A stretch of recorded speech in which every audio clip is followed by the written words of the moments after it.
भारत में हमसे ज्यादा गरीब, हमसे ज्यादा गुलाम कोई बंदा नहीं होगा, इसका सारा सबूत मेरे पास है। स्थिति यह है कि बेगूसराय के पत्रकार भी हमारे सदा से विरोधी रहे हैं, चाहे वो किसी भी अखबार को छापते हो, हमारा न्यूज नहीं छापते। सबसे पहली राशि 35 ब्लॉक को बिहार सरकार ग्रामीण विकास विभाग 5 जुलाई 5 को 85 लाख करके अलॉट किया। आज तक वो पैसा गायब है और 4 एकड़ जमीन भी गायब है। अभी हम मौजूद हैं बेगूसराय के धरना चौक पर और यहाँ हमने देखा कि दो बुजुर्ग आदमी अकेले कोने में बैठे हुए हैं। उनके पास एक टीन वाला डिब्बा है और टीन वाला डिब्बा पे लिखा हुआ है आम आदमी आंदोलन सहयोग राशि दें। तो आम आदमी से सहयोग की राशि मांग रहे हैं, वो भी आंदोलन के लिए। तो भैया जरूर कोई न कोई बड़ा आंदोलन वाला बात होगा। और जब सर से हम संपर्क किए तो पता चला इनका नाम रिजवान जी हैं, रिजवान अली गांधीवादी। जब हमने इनसे कहा कि भैया रिजवान अली तक तो हमको समझ में आता है, गांधीवादी काहे लगाए, तो बोले कि गांधीवादी नहीं लगाते ना भैया, तो हम जिस समाज से आते हैं वहाँ बहुत बड़े बड़े जमींदार हैं, मर हेरा जाते हम। तो हमारे साथ रिजवान साहब हैं।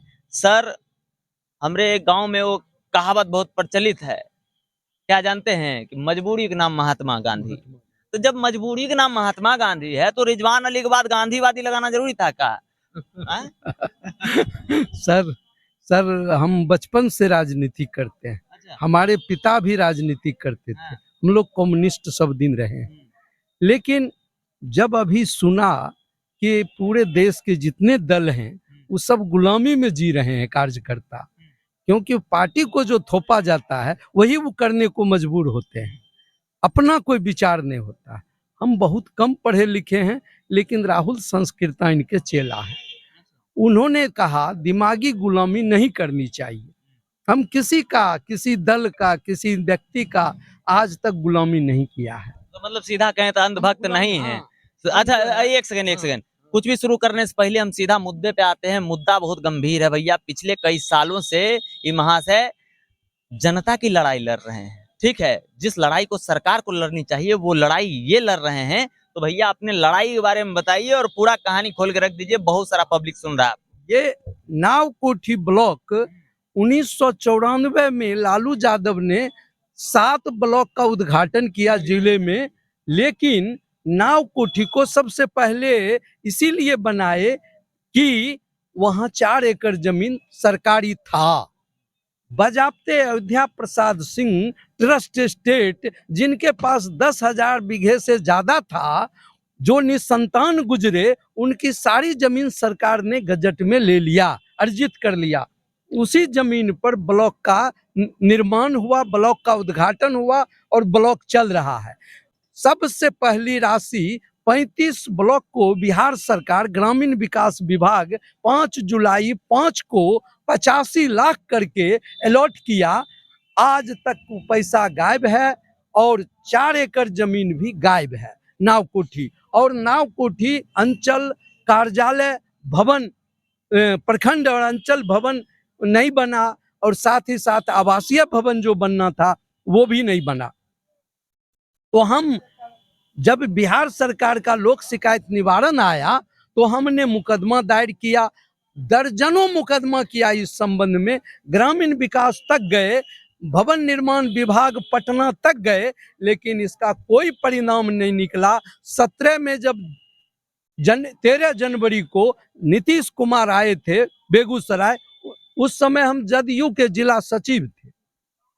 हमने उनसे परिसदन में मिला, अपनी पुकार किया, लेकिन अपने हमरे फरियाद पर 3 महीना के बाद जो लेटर इशू हुआ कि सीओ, बीडीओ, एसडीओ सब पर कार्रवाई हो, वो पेपर भी अभी हमने दिखाया है, हुआ अभी तक कुछ नहीं। 5 साल हो गए, और चूंकि ये सब मामले जिलाधिकारी से जुड़े हैं, इसीलिए जिलाधिकारी जो भी आते गए हमारे काम को, हमको वंचित करते चले गए, हमारे बात पर कोई ध्यान नहीं दिया। और हम आपको स्पष्ट बता दें कि दुनिया, भारत में हमसे ज्यादा गरीब, हमसे ज्यादा गुलाम कोई बंदा नहीं होगा, इसका सारा सबूत मेरे पास है। अब नावकोठी ब्लॉक के लिए हम संघर्ष ही नहीं कर रहे हैं, कर रहे हैं बहुत, लेकिन अभी जो हम सब एकदम सोच विचार के आए कि आज केवल ब्लॉक के मुद्दे को उठाएंगे, स्थिति ये है कि बेगूसराय के पत्रकार भी हमारे सदा से विरोधी रहे, चाहे वो किसी भी अखबार को छापते हो, हमारा न्यूज नहीं छापते। गांव में भी हमने बहुत आंदोलन किया, 13-13 दिन आंदोलन किया, 7-7 दिन आंदोलन किया। पर्चाधारी भी हैं, हमारे पिता भी पर्चाधारी थे, दादा भी पर्चाधारी थे। हमारे पास 5 एक बीघा जमीन सर्वे के जमाने से आज 5 कट्ठा नहीं है। सरकार ने जो पर्चा दिया, 45 वर्षों से आज तक हमको कब्जा नहीं मिला। हम लड़ते रहे हैं, सामाजिक काम अनेकों किया है और रोज बरोज एक एक विषय पर हम मामले को उठाने जा रहे हैं और ये मामला 1 महीना तक चलेगा। हम अकेले बैठे हैं, इससे क्या, लेकिन हम 1 महीना के अंदर पूरे बिहार को अपनी स्थिति स्पष्ट कर देना चाहते हैं कि पूरे बिहार में नावकोठी, जहां कम्युनिस्टों का गढ़ था, जहां कम्युनिस्ट पार्टी फला फूला, और उस गांव में अभी भी हम गुलाम हैं और हमको आजादी नहीं मिली, जबकि देश 75 साल पहले आजाद हुआ। पूरा दुनिया आजाद हो गया। नामीबिया 1975 में आजाद हो गया, उसके बाद कोई मुल्क गुलाम नहीं है, लेकिन हम गुलाम हैं। हम गुलाम हैं, हमारे कब्र जो बनते हैं नावकोठी में वो गुलाम हैं, उनको भी बख्शा नहीं जा रहा है। और हमने राष्ट्रीय मानव अधिकार आयोग, भारत सरकार, प्रधानमंत्री, राष्ट्रपति तमाम को आवेदन देते देते परेशान हैं। मजबूर होकर के हमने ये कदम उठाया कि अब केवल एक ही उपाय है, कथनी को करनी में बदलने वाला केजरीवाल, इसके सिवा कोई रास्ता हमारे पास नहीं है। हम आम आदमी पार्टी के 26 नवंबर 12 को ही सदस्य जंतर मंतर पर बने थे, लेकिन गोपनीय तरीके से आंदोलन करते जा रहे थे अकेला। लेकिन अब गोपनीय तरीके से करने की बात नहीं, अब तो हम मरना चाहते हैं। अब तो चाहते हैं कि संघर्ष करते हमारा प्राण निकले, ताकि कम से कम इतिहास ये जाने कि एक बंदा जो केवल पंचायत समिति 2001 में बना और आज इतना काम किया है समाज के लिए, शायद कोई नेता, कोई बड़ा बड़ा नेता भी इस काम को नहीं कर सकता जिस काम को हमने किया है। एक एक मुद्दा हम रोज उठाएंगे। सबसे बड़ा मुद्दा है नावकोठी ब्लॉक का सवाल। 2:30 का रिपोर्ट कर रहा है, जबकि इसी सरकारी लेटर में लिखा है कि सरकार को चाहिए 2.5 से 5 ब्लॉक बन जाएंगे, और हमारे यहाँ अभी है 4 एकड़ सरकारी। उसके गजट कॉपी हम दिखा रहे हैं, ये डीएम का लिखा हुआ है, अपर समाहर्ता का लिखा हुआ, सब खेसरा, इसको मिला सकते हैं, इसकी सारी कॉपी हम लाए हैं। आप क्या चाहते क्या हैं? आप हम चाहते चाहते हैं कि अत्याधुनिक किस्म का नावकोठी ब्लॉक बने, पंचायत समिति सरकार भवन जो नया बनाने वाली है सरकार, वो भी वहीं बने, और 45 वर्षों से नावकोठी अंचल के अंदर जितने पर्चाधारी हैं, सैकड़ों के तादाद में जमीन से बेदखल हैं, रसीद कटा रहे हैं और जमीन नहीं पाए हैं, दबंगता और भ्रष्ट अधिकारी के वजह से हम सब लोगों का जमीन छीना हुआ है, उसको कब्जा दिलाया जाए तमाम लोगों को। हम यही चाहते हैं, आपके माध्यम से आप हमारे न्यूज को पूरे देश में, पूरे राज्य में फैलाइए, और हम वैसे नहीं छोड़ने वाले हैं। हम अनिश्चित काल बैठे हैं, कार्यालय अवधि में बैठेंगे, क्योंकि हम वृद्ध हैं, 20 साल से डायबिटीज पेशेंट है, हमको तो मरना ही मरना है।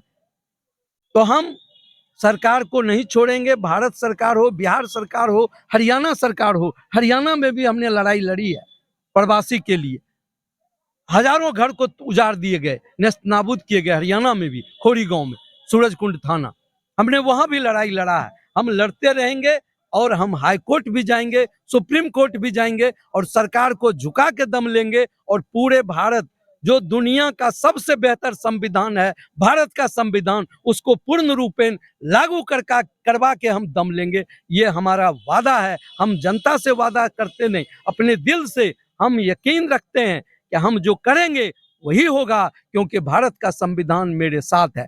भारत के संविधान के वजह से ही आज अकेला भी हम बैठे हुए हैं। ये संविधान महान है। रिजवान अली साहब गांधीवादी, आप हमको एक बात बताइए कि आप जिस गांव से आते हैं, वो गांव जमींदारों का गांव है ना? तो उन जमींदारों के बारे में बताइए, सामाजिक रूप से जिस तरीके से आप लोगों को पंगु बनाया गया है, उसके बारे में बताइए। हाँ, हमारे दादा आंधी मियाँ पेशर अकबर मियाँ को 5 बीघा जमीन था 3 मौजे में, रजाकपुर, नावकोठी और हसनपुर बागर, 3 मौजे में। आज हमारे पास 5 कट्ठा जमीन नहीं है।